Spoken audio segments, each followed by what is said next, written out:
ऐसा लगता है वो भूल जाने लगी है, किसी और के गली वो जाने लगी है। मुझे तो पता ही नहीं था कि इतना बेवफा निकलेगी।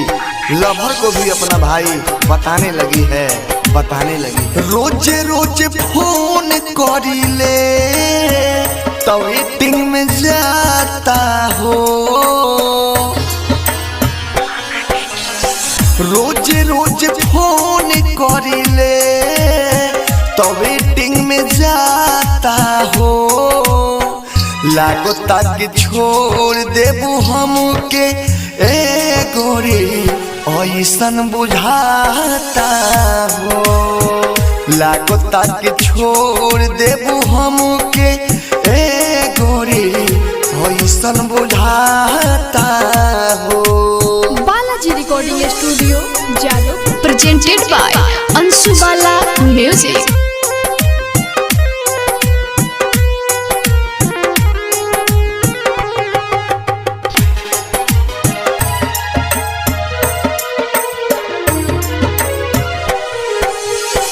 हमारा से चलो तारू वही सन चाल हो, सोची सोची जियल हो लकाल हो।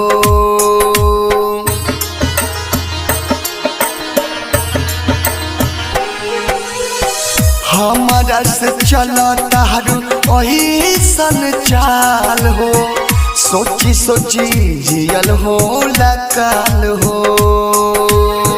दूसरा से बात करेलू चलल बाबे पता हो, दूसरा से बात करेलू चलल बाबे पता हो। लागो तक छोड़ देबू हमके ए गोरी ऐसन बुझाता हो। लागो तक छोड़ देबू हमके ए गोरी ऐसन बुझाता हो। Balaji recording studio Jadav.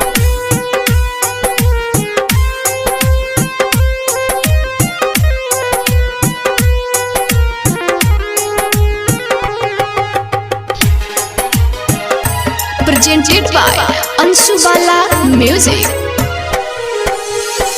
काटनियन करतावे हम हरोई फोनावा, जब नहीं खूब फोनावा उठावत।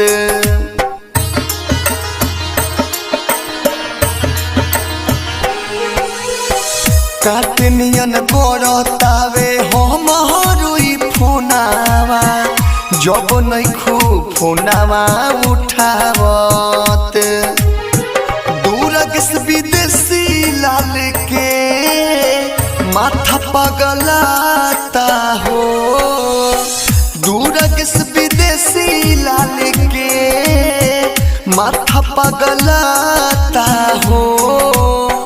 लागो तक छोड़ देबू हमके ए गोरी ऐसन बुझाता हो। लागो तक छोड़ देबू हमके ए गोरी ऐसन बुझाता हो। Balaji recording studio Jadavpur.